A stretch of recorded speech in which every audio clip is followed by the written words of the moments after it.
Hey, hi everyone. It's Friday. Time for New Day, New Word. And I am Marsha Grace, your modern meditation mentor. I'm happy to be with you today, and we are talking about the letter R. And I think I have one of the things about that I love about doing this is because I get to really examine and study some more words in the English language and find out where they originated and all that kind of good stuff, which I love because I love doing that kind of research. But what always fascinates me is about the nature of our language. English is just all I can say is I feel horribly sorry for anybody who has to learn English. If they accomplish it as adults, they are really good because there are more exceptions than there are rules, I think, in the English language. So our word today is one of those words that is just it's just such a simple word. It's a word we use every day, probably many times a day. Hi, Michael. And it's it's got so many different meanings and flavors, and it's just filled with all kinds of great stuff. So without further ado, since our letter is R, our word for the day is right. R-I-G-H-T, right.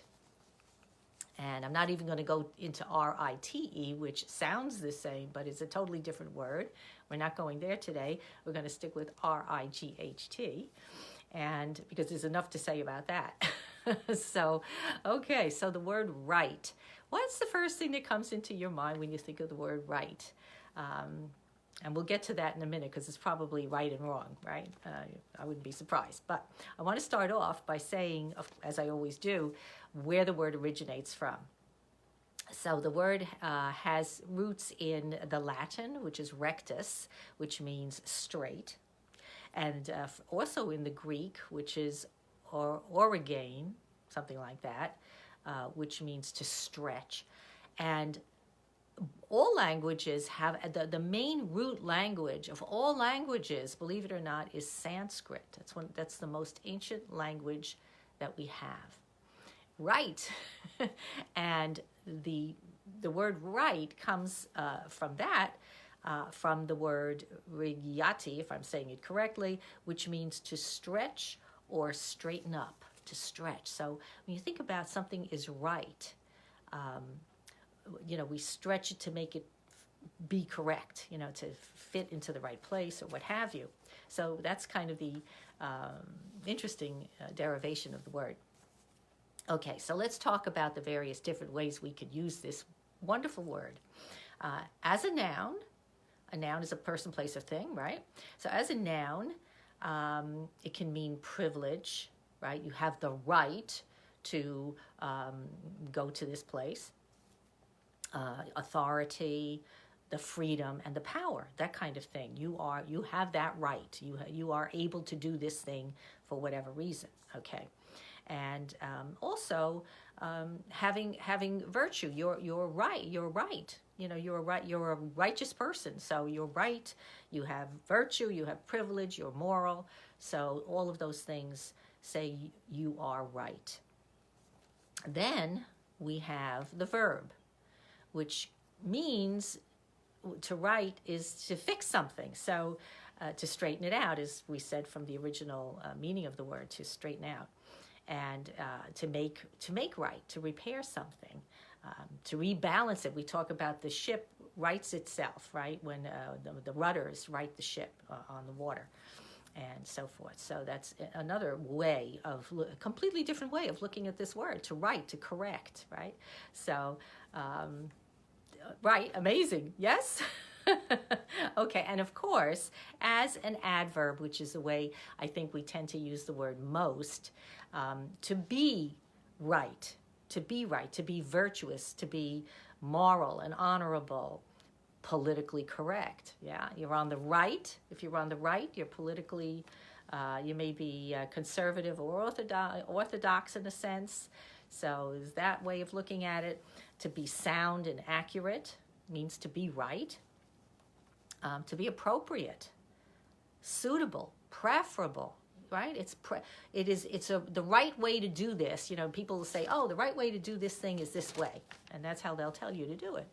So, you will. That's the preferable way, according to that person, anyhow. Everybody knows the right way, right? So, and what else? Rational, normal. It's correct. It's right. It's proper. It's the smart thing. We say, yeah. And of course, very common, we all say, yeah, that's right. That's right.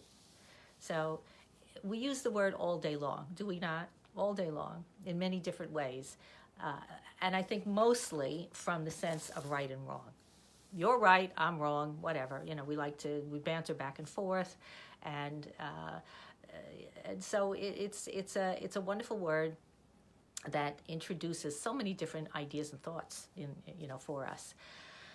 And as I always like to do, I like to kind of flip the word around a little bit and bring it kind of back to our main place of being, how we perceive ourselves in the use of this word, or how we can use this word to connect to a higher sense of living in life and of being in the world. So for me, when I think of being righteous, being right, being correct, how am I being right? How do I know I'm right? What makes me so sure that I'm right? Because if I have a conversation with this person over here, there's a good chance they may not agree with me. It could happen. I think it has happened once or twice in my life. So there's that sense of, well, what is right? How do we know what's right? How do I know what's right for me in my life, that what's right for me to do at this minute or next week or next year or with this person or in this situation? How do I know that? And the answer for me is really very simple, because I can remember the days when I had no clue. I would just kind of wander around thinking, well, I'll try this and I'll try that and I'll do something else, and we'll, plan A, plan B, plan C, and we'll see what works out. Kind of throw it up against the wall and see what sticks. Well, that's not the most peaceful or pleasant way to go about discovering what the right thing is, at least in my estimation.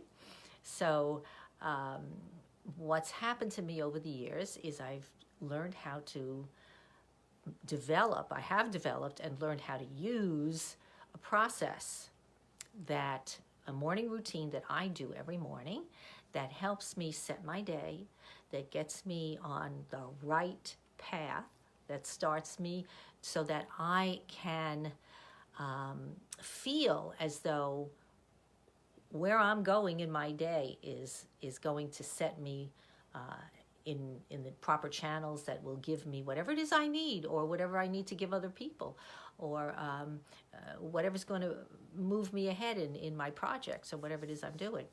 So that's the gift of having my morning process, which I am now in the process of devising a program to do online with people so that I can share that with people and give them that opportunity to be able to go into the day feeling prepared, feeling you're on the right path, that you are thinking right thoughts. In Buddhism, they talk about all the Eightfold Path, and there's right livelihood and right purpose and right business and all the different right things. I don't remember them offhand, but all those different things.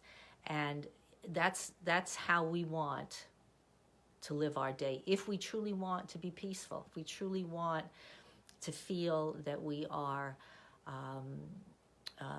doing the most with our life, we're having a life that is meaningful, right? Not just fun. Of course we all want to have fun. I want to have fun. I have fun, but I want it to be meaningful fun. That sounds crazy, but I like my fun to be meaningful. And by that I mean, like, tonight there's a drumming group I want to go to. Okay, so we're going to drum. That's fun. It's fun. But it also has other implications to it. It's about welcoming other traditions and seeing the benefits that they offer.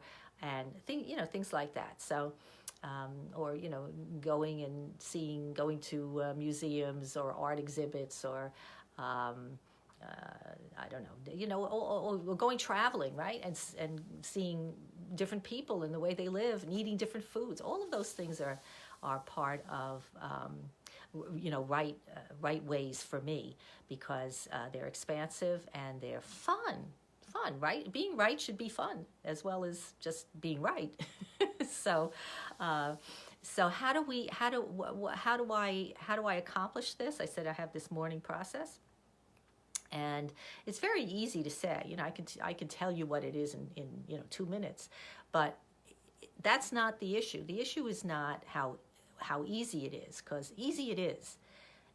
Or simple, I should say. Simple it is. Easy, not so easy, simply because we are creatures of habit, and we have probably set ourselves in certain ways of doing things. And so it's not so easy to add or subtract something from our routines. We're used to doing things a certain way. You get up in the morning, you do a certain thing. You do this, you do this, you do this, and then you're out the door, whatever it is. So to change that, to alter that, and this is what I'm teaching, it takes time. It takes effort. It takes willingness, and it takes a really strong desire in your heart to accomplish this new goal. Because without a passion for wanting that goal, you're not going to achieve it. Because it's hard enough, as I said, doing something new, really bringing some new element into your life. So there has to be a passion for it. There has to be I need this. I want this.